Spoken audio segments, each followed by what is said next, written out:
Good afternoon, everyone. It's a great pleasure to be here and to be speaking to you on this topic. And I think it dovetails very nicely with our last speaker from FIGO about emphasising the importance of abortion care as essential health care. And I'm going to talk about the potential impact of legislation reform on access to safe abortion. And I'm going to focus my talk today on Australia and New Zealand and talk about some of the benefits of a law reform, which is completed in both countries, but we still have some challenges ahead of us. This is my first visit to India, and I've been to many talks over the years about postpartum hemorrhage, and there's always a picture of the Taj Mahal. And this week I got to visit and fulfill a long-held wish to see the Taj Mahal, and I visited there with my husband earlier in the week. And I'm sure I don't need to remind the audience that the Taj Mahal was commissioned in the memory of one of the Mughal emperors on the death of his wife, Mumtaz Mahal, from postpartum hemorrhage during the birth of her 14th child. And her tomb is in that mausoleum. And I also went to Jaipur, which is the pink city, and that's lucky because pink is my favourite colour, as you can see, and the whole city is painted pink, and it was painted pink by the then leader on the pending visit of Queen Victoria in the late 1800s, and it remains pink to this day. It's gorgeous. So thank you. And I'd like to thank also on behalf of our RANZCOG colleagues today, myself, very grateful for the invitation to take part in the All India Congress on Obstetrics and Gynecology, and this being your 75th Jubilee for FOGSI. So just over a brief overview, I'll be giving a global perspective and talking specifically about access to medical abortion. I'll be going through some of the legislative reforms in Australia and New Zealand and talk about our recently published evidence-based abortion guideline and some of the ongoing challenges. And I'll just draw your attention there to some modern Aboriginal art, which we commissioned. Woman's Business is the title, as part of our recognition of the health needs of Aboriginal people and women's health specifically. So, just to point out that unintended pregnancies will also always occur. RANZCOG is committed to universal access to timely and safe abortion care, and that we must recognise that unsafe abortions are a leading cause of maternal mortality. The World Health Organization recognises it as a fundamental reproductive health right, and 1 in 4 women in Australia and New Zealand will have an abortion sometime during their lifetime. So having set that groundwork, a little bit about the background of medical abortion, and specifically I'll be talking about early medical abortion. Mifepristone was developed in the 1980s in France by Roussel Youcliffe pharmaceutical company, previously known as RU486, and it's a progesterone receptor antagonist, and when taken sequentially with misoprostol causes the abortion of a pregnancy up to 9 weeks or 63 days gestation, and it's safe and effective. It does involve a baseline HCG, preferably mifepristone, misoprostol to follow. Women are provided with a script for analgesia and antiemetic, and 24/7 support, preferably in case of any urgent matters, and follow-up essential to ensure that the process is complete. So, early medical abortion does differ from surgical abortion in that it can be provided wholly through telehealth, unlike surgical abortion, which has some surgical risks and does require a skilled workforce. So the early adopters of medical abortion following regulatory approval in those countries. For mifepristone was Europe in 1989, UK followed not long after, but there was a later introduction into the US with FDA approval year 2000, and New Zealand a year later. And Australia, interestingly, had quite a big delay, another decade or more before there was regulatory approval, and this has had an impact on the delivery of abortion care in Australia, and specifically. So abortion law reform has occurred in Australia and New Zealand, and it started in the Canberra in 2002, and then sequentially the other states over the next 2 decades, with New Zealand in 2020, and finally Western Australia just last year decriminalised abortion. And we know that, generally speaking, over the last 30 years, countries are moving towards a more permissive and expanded legal grounds.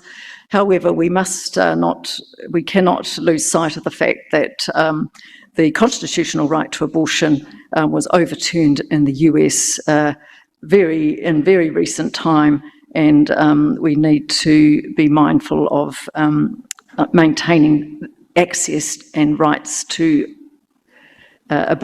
safe abortion care. So in New Zealand, the legislation changed in 2020. It happened actually the same week that our country went into lockdown due to the COVID pandemic, which was very helpful. One, it meant the change went under the radar politically, and but also allowed us to provide abortion care in those very constrained circumstances. Women no longer had to have a doctor's referral. They could have unrestricted access up to 20 weeks. And there are a number of healthcare providers that could now provide abortion care, including midwives and nurse practitioners, providing they had that within their scope of practice. The medication was available and no longer had to be taken on licensed premises. And so basically the law was then aligned with a healthcare approach to delivering care. And this has opened up this healthcare framework. And this is really the important part about legislation reform for abortion, is that it then allows us to deliver abortion care in a healthcare framework. Telehealth services became feasible and legal. It has opened up the expansion of workforce and training. And what this does require, however, are standards of care and clear clinical guidance about delivering safe care. So the impact of the law reform in New Zealand, and this comes from our annual report, and I just want to pause here for a moment to say that every abortion in New Zealand must be reported to the Ministry of Health. It's a statutory requirement. We have very, very good data over 30 or 40 years. And I'm going to present that shortly. So the impact has been improved access to early medical abortion, increased access in rural areas, and increased numbers of providers and telemedicine services. And this graph, sorry, it's a little bit busy, but if you just ignore the numbers, the red line shows surgical abortion, so we're talking just about the first trimester. The dark blue line is showing the number of early medical abortions. Now, the numbers are small compared to many of the countries that our audience come from, but the abortion rate is around 14-15 per 1,000 women in the reproductive age group. And you can see that the later medical and other abortions have been always very low and remain so despite the law change. And there are reasons for that I won't go into today. So what happened with the law reform? So law reform happened in 2020 in New Zealand, and remember this coincided with the COVID pandemic. And you can see, although early medical abortion was already on the increase, there was definitely an increase in the uptake of medical abortion and a corresponding drop in surgical procedures. But look at this, here's telehealth, and this was a telehealth service that was launched in late 2022, so about 2 years ago, and you can see that the early medical abortion rate has really taken off after that, and in fact the early medical abortion rate has trebled since when you look back to 2017, but mostly after the law change.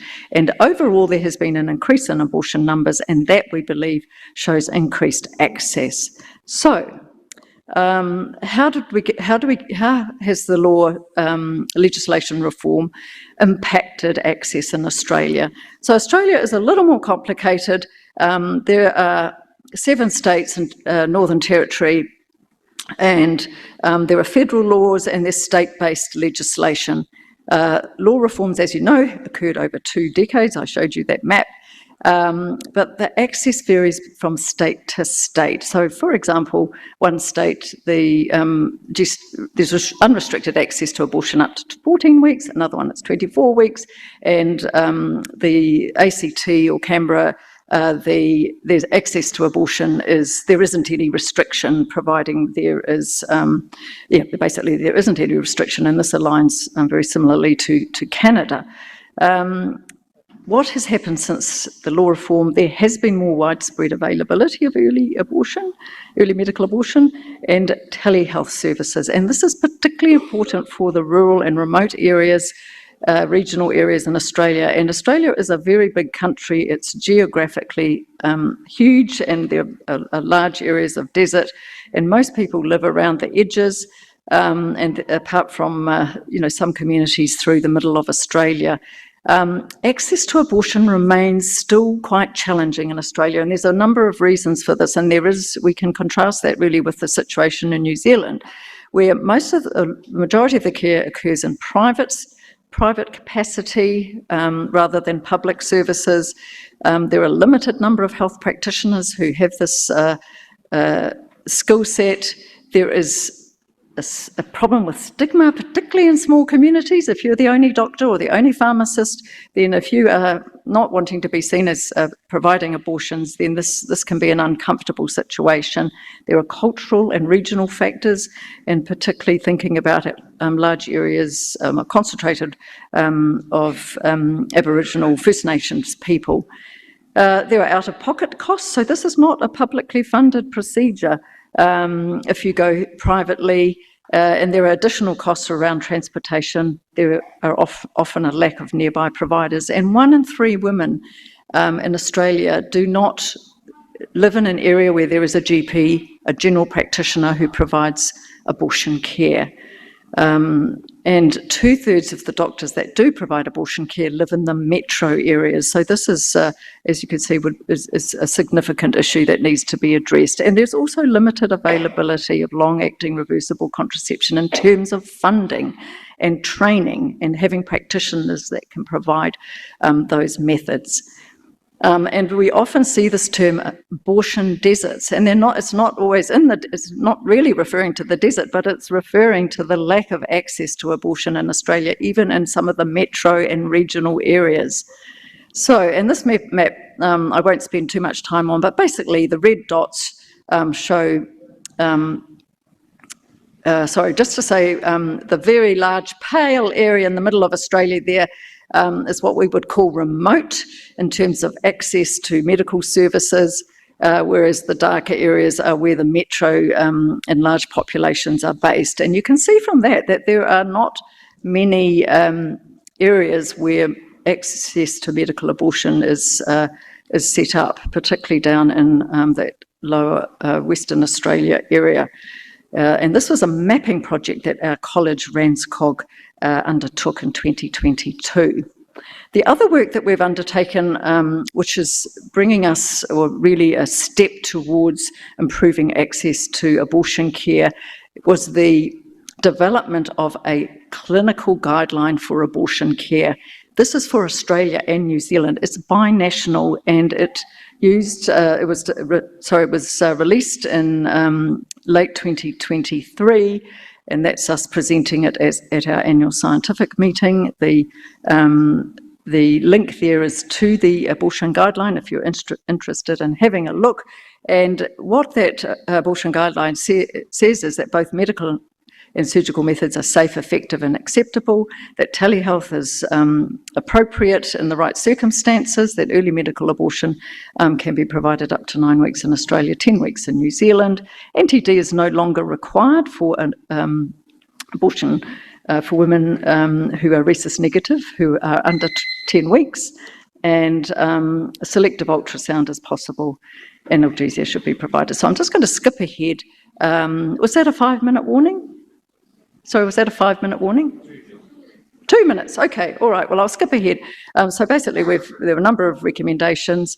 So I've just got a couple of slides to conclude, and basically we need to train more providers of early medical abortion, and this is possible with expanded scopes. There was amended prescribing of the combination of mifepristone and misoprostol in Australia last year, and this has very much improved access and funding and provision of contraception. Abortion was a very important topic addressed by the Australian Senate inquiry, and a number of recommendations came out. So early medical abortion has the issue with EMA, low LARC uptake compared to surgical abortion. That's New Zealand data.